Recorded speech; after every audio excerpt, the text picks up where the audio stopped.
Hey guys, T2 out here. Welcome back to the Time Preparedness channel. I'm back again with Auston, and in today's video, we're doing the $100 Walmart Survival Challenge. What the video consists of is us running up to Walmart, buying $100 worth of gear, and staying overnight, doing a camping trip, kind of building a bug out bag, get home bag. I see a lot of people watch this channel, and they see my setup, they see David's setup, Austin's setup, and they think, that'd be awesome, but I don't have the budget for that kind of price. So that's why we're doing this challenge. Again, we're going to take $100, and we're going to run up to Walmart. I thought we were doing 50. No, it's the $100 survival challenge. But I thought it was 100, like together. Like I spend 50, you spend 50. That equals 100. No, Math. no. So you're only bringing 50. That's all I have. So we're going to have a tough time because now Austin only has $50. Why would you only bring $50 to the $100 challenge? Well, aside from not being prepared, I guess. It's a little miscommunication. I was told 100. I thought 100 was like U50, U50. So, yeah, I'm doing the $100 challenge, and Austin's doing the $50 Walmart challenge. So we're going to see kind of the difference between our budget and what we can pick up, and we're going to see if we can actually survive. No sleeping bags, no tents. Again, these are for the guys that are starting out their preparedness journey. These are for the 18, 19-year-olds that are on, a $20 grass cutting budget. Let's head up to Walmart and we will see what we can find. We'll show you guys, and I guess we're gonna freeze tonight. So, yay! Can I have some more money? So, what are some items that we are looking for first when we get in here? So, my first thing is going to have to be a bag, and a cheap one, but a bag that will at least hold the stuff I need. It's gonna be a little tough, because the last bag I picked up, was damn $20. Yeah. That's almost 50% of your budget. So the next thing is fire, water, food, and shelter. Of course, if this was at your home, you probably have food and water. And then our biggest two things are going to be shelter and fire making capabilities. It did rain last night, so that's going to be a huge challenge, trying to get not only a fire starter, but some sort of igniter. I feel like I'm the underdog here for sure. All right, guys, so we just left Walmart. Both of us stayed under budget. Was that easy or difficult knowing that you were on a budget? It made it more difficult to have to think out what your priority needs to be. I would say it was easy to the point where, like, at Walmart, there's a lot of cheap stuff. But that doesn't mean that cheap stuff's going to work. Finding the stuff that you need is really easy. Finding quality stuff that is going to actually work is very difficult on a very low budget. Anything you wish you could have picked up? An actual sleep system would be nice. It's supposed to be pretty cold tonight. Now, hopefully what we have planned will keep me warm, but there's no guarantee for that. It could all go downhill very fast. I want to go through with you what I got with my $50 limit at Walmart. I have a lot of concerns with all of this stuff, but I was under budget. Not by much, but under budget nonetheless. My 2-day bag here, as you see, very, very small. So this bag is only going to hold my essentials. It's not going to be anything fancy. It's not going to be anything pretty. So I try to go with something with a lot of calories. Calories keep you going. I just learned that beanie weenies have 260 to 310 calories in them, so those are a must. Campbell's chicken noodle soup. So these are going to become very, very essential when I get out there. I'm not going to be throwing these away. These cans are going to be how I filtrate water on day 2 if I run out of my gallon of water. Originally, I was looking at a $1 handheld flashlight. It was ugly, it was terrible, and if I could see 3 feet at night in front of me, I would have been doing good. We did find this one, which is supposed to be 150 lumens for around $10. So, and it came with batteries, so that kind of helped me out a lot. Hopefully, we'll see how good this works tonight. Something to start a fire. Yesterday, we had it was absolutely it was a monsoon out here. You need something to start that fire because it's going to be very difficult to start a natural fire without some type of fire starter. I went with a Crenshaw knife. Wasn't very expensive, but it should do the job for what I need it for, which is mainly just cutting 550, stuff like that. Worst case scenario, it's my only self-defense. I wouldn't really recommend skipping on this, but at the same time, I couldn't afford it much more with a $50 limit. Emergency blankets. I bought 2 of them because tonight it's supposed to get down to somewhere around upper 20s, so it's gonna be pretty cold. We're gonna have fire, all that good stuff, but in a real situation where it gets way too cold, hopefully these will save the day. Plastic drop cloth. We'll go into a little more further detail what this is for when we get down there. Some nylon rope. I want to say I came in right around $36, $37 for all this stuff. None of it's high quality. None of it's going to be something that I would recommend more than likely over some higher end products, but hopefully this will get us through the night, and we'll see what happens tomorrow.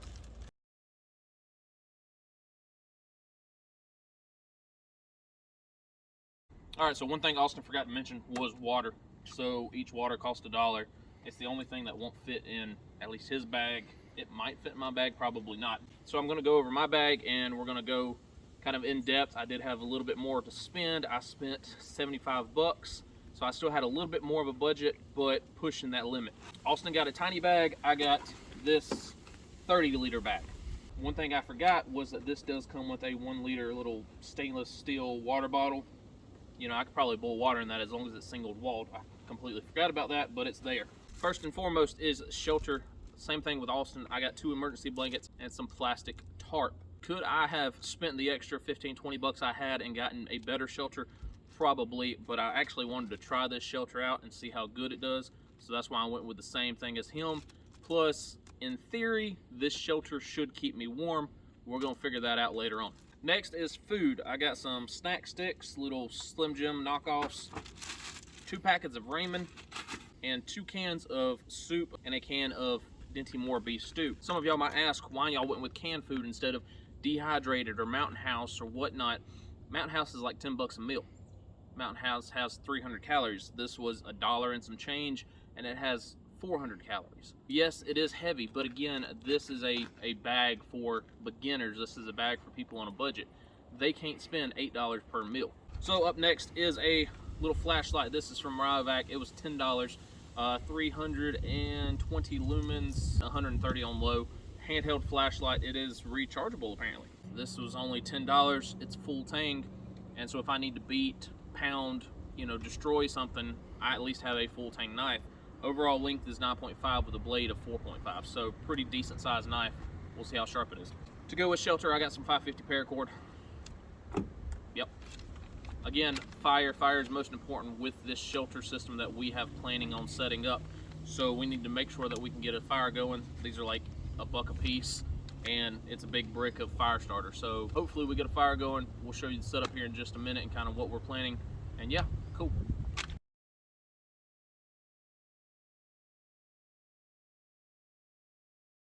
We're gonna get this thing set up.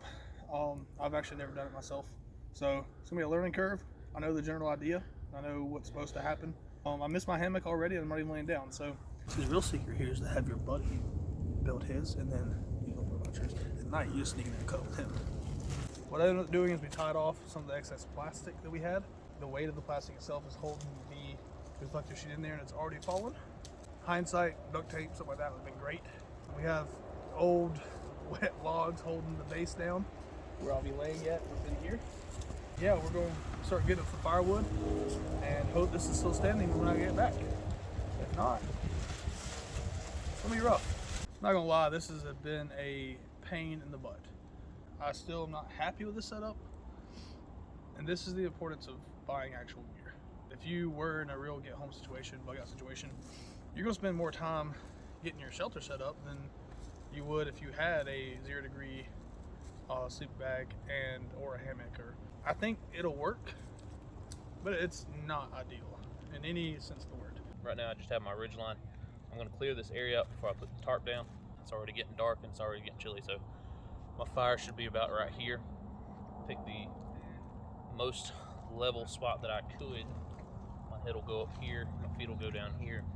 I'm going to do the Mylar blankets next, find a way to tie those to this bridge line, and then wrap it all in plastic tarp. The wind doesn't help.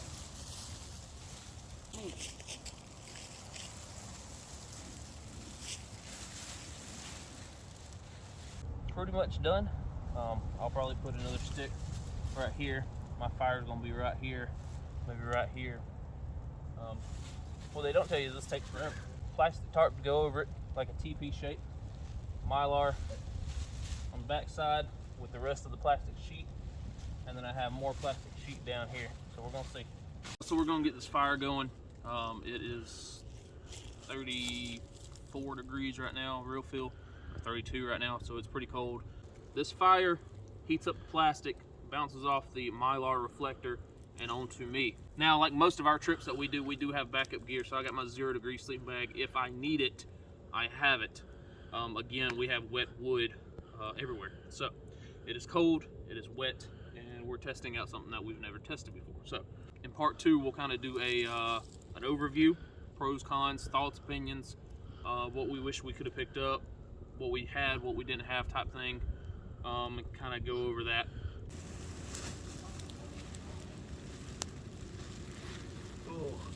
Oh wow. All right, Austin, you're not staying here tonight. You've crawled in my shelter.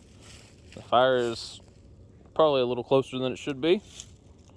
Thoughts, opinions, gripes, complaints. It is warm. I feel like crap. That's why I'm not staying here tonight. The only thing I'm thinking here is if you feel this blanket on the backside, it doesn't feel warm at all or heated at all. So I'm actually kind of wondering if what we have here is just the heat from the fire. In essence, it works. I mean, it'd keep you warm. I just don't know if it's actually working the way we intended for it to. But I guess you'll find that out tonight. All right, guys, so it's getting close to bedtime. Just wanted to do a quick little snack before I go to bed. I'm gonna tend to the fire just a little bit. Been inside of this thing, it's actually pretty warm for what it is, which is surprising. Stole a can of Auston's Beanie Weenies, so I'm just gonna crack it open, kind of set it off here. Does this work? Surprisingly.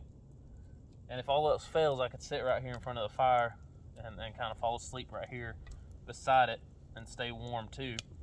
So that is an option. But for now, I'm gonna get some Beanie Weenies warmed up, hop in there and go to sleep. So guys, before my Beanie Weenies cook up, I figured I'd give you kind of some thoughts and some opinions.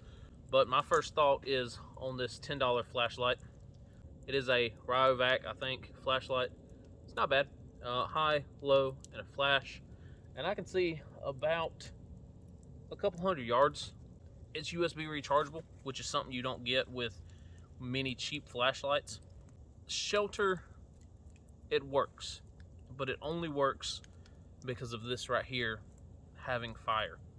If I didn't have the fire, that shelter wouldn't work. If that's going to be a primary shelter, you have to make sure that you can build a fire. Like we said, it rained yesterday, pretty heavy rain, and we were very lucky to get this fire going.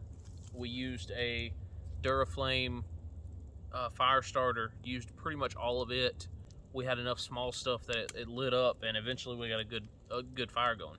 Does the YouTube Super Shelter work? Yes, with an asterisk, a huge asterisk. It does work. Inside of that shelter is very warm. So warm, in fact, that I had to scoot the fire back because I was worried about burning the plastic. It is very warm inside of there. As long as you can get a fire going and you can maintain a fire throughout the night. I'm going to put about a log or two more on this fire and then go to sleep. When I wake up in the middle of the night, that's probably going to be burnt out. If I have to start another fire throughout the night, I'm pretty much starting from scratch, minusing my ash pit. So it's going to be interesting to see kind of where that goes. This has been a fun trip. It's been a fun adventure. It's been a learning adventure. We don't do a lot of bushcrafting on this channel, and I'm more of a gear junkie than anything. But the gear works for a reason. We spent 2 hours on that shelter over there. I could have spent 5 minutes, hung my hammock up, got in my sleeping bag, and been nice and warm. Versus 2 hours on the shelter, another hour searching for firewood, and then maintaining this fire all night. Again, this is a survival shelter. In my opinion, just carry the damn gear. It's cool to know how to do this, and it's great if you know all the steps to it, but just carry the damn gear. All right, guys, so I'm in the shelter, pretty freaking tight. If it rained, I'd be fine as long as it didn't come in from top right here, because I'm not far from the edge. My core is nice and warm. My legs, my belly, my chest, very nice and very warm. The top of this Mylar is warm, and so I think it is reflecting some of the heat. When Austin got in here, he was like, well, I don't think it is. I think it might be reflecting at least a little bit. The only problem is I have this wide opening on both ends. Now, from the videos that I saw a lot of people were putting like pine boughs and stuff on these openings. If we had time, then yes, I could do that. If we had resources, yes, I could do that. Not having the time or the energy or the resources available, I don't know if I can do that. Now, how much is this plastic helping? It's 32 degrees out here and I'm actually comfortable. At least my waist area is comfortable. I'm good for now. Like, if I was just in a t-shirt, I would still be good. Let this fire burn out and it might be a different story. Could I see myself having this as a primary shelter? Absolutely not. Could I see it as an emergency shelter? Again, as long as you can get the fire going.